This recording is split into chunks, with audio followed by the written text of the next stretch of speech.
Well, we're in the square set now.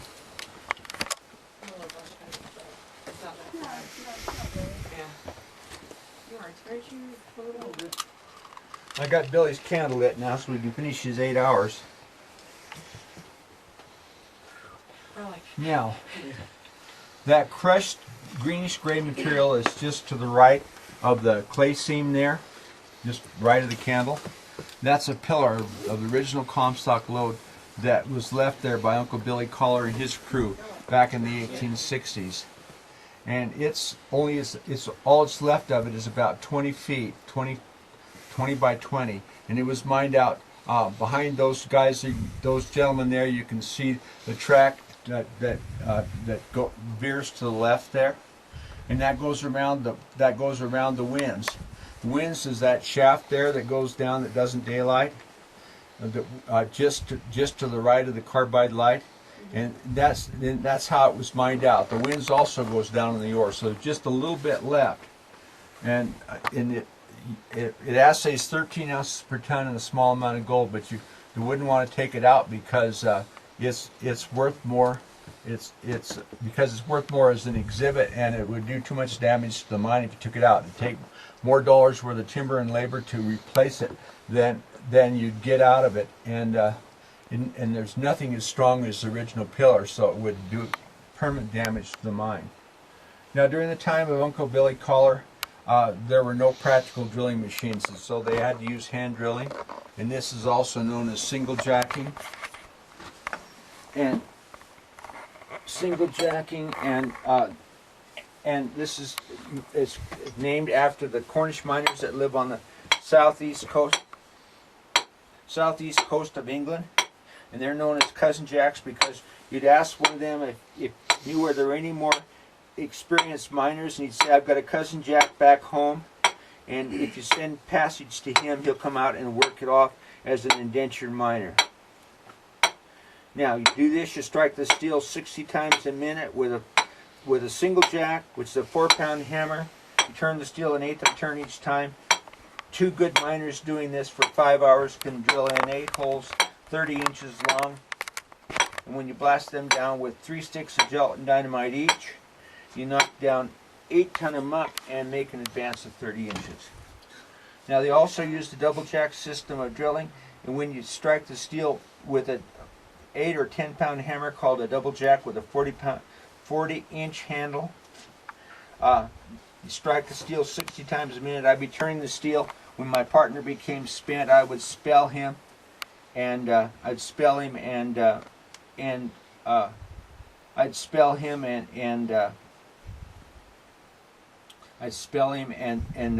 doing together. We in 5 hours we could get in 8 holes, get 4 feet long. We blast them down with 5 sticks of gelatin dynamite, and we'd make an advance. And we would make an advance of 4 feet, knock down 13 ton of muck. Now, at the mine that was staked by Peter and Pat and Peter up at the Oprah mine in 1860, they had a major rock fall up there, and they killed 9 miners at one time, and the miners went on strike because they refused to work anymore because they'd already killed 1s, 2s, and 3s before. So the mine superintendent sent away for a graduate mining engineer by the name of Philip Deidesheimer that was an alumni of Freiburg, the medieval mining school in East Prussia. And he came up here from Sonora, California, and he studied this problem for 3 weeks. And he came up with this solution, which is still called the Deidesheimer square set method of underground mining. And this depends on its strength for all these timbers being put in here with mortise and tenon. It doesn't depend on bolts, nails, or other fasteners to hold them up. And it's a very flexible method of mining. As you can see, it goes up multiple stories above your heads, and it can go down to great depth and go all the way to the surface, go left, right, forward, and back, just by adding more of these sets, each one of these rectangular structures. Now, because of this method of underground mining, plus the fact that the communities were primarily frame construction and the brick buildings were kilned with cordwood cordwood was used for heating the buildings, heating water for bathing, laundry, and to run the steam engines, including big steam engines, and also the locomotives, including locomotives on the Transcontinental Railroad and the B&T Railroad, and also the snow sheds on the Transcontinental Railroad, and the contribution of lumber to the Spanish-American War, the First World War, and the Second World War, and that's why there's hardly any first growth timber left on the east slope of the Sierras. It's all, especially around Lake Tahoe, it's all second, third, and fourth growth. Now that tool there on the rib, that's a Jim Crow, and it's used for bending the rails, so that to make a turn in the rails. And that lamp up there, that's a carbide light, and it burns calcium carbide in water to make acetylene, and so it makes a white jet of flame. It comes out 90 degrees from the axis of the lamp, and makes about the same amount of light as one of those 25-watt bulbs.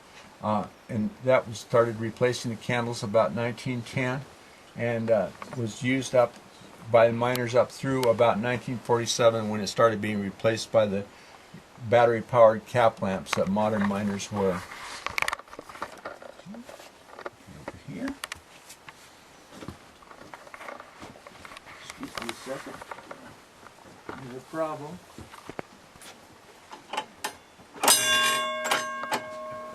That's the hoist bell for the winds, and if the hoist was in motion, one bell would be stopped. Let me get over here. Okay. Watch your heads now, ladies. All right.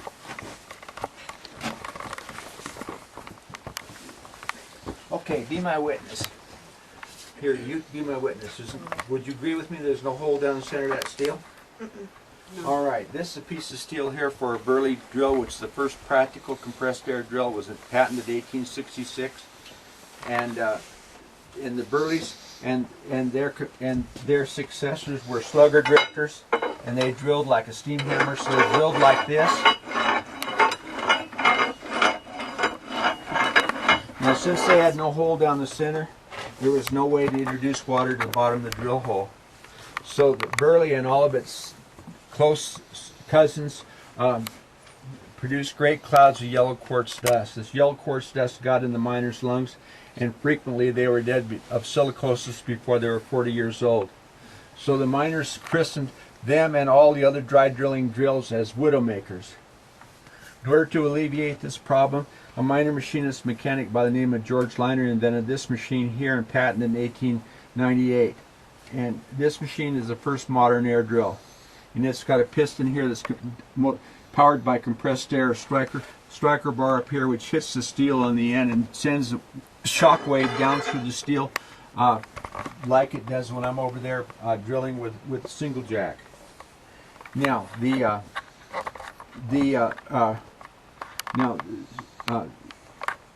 now George Liner also invented the way of putting the hole down through the steel here in this drill here, and so in this end of the machine here is a brass needle that's 3/8 of an inch in diameter, goes up through the center of the piston, clear up into this part of the machine here, and it's got a double flare here, and so the water coming in from here, which is plumbed in through this nut right here, which is sealed with a rubber cork with a hole through it that the needle goes through the center of the hole.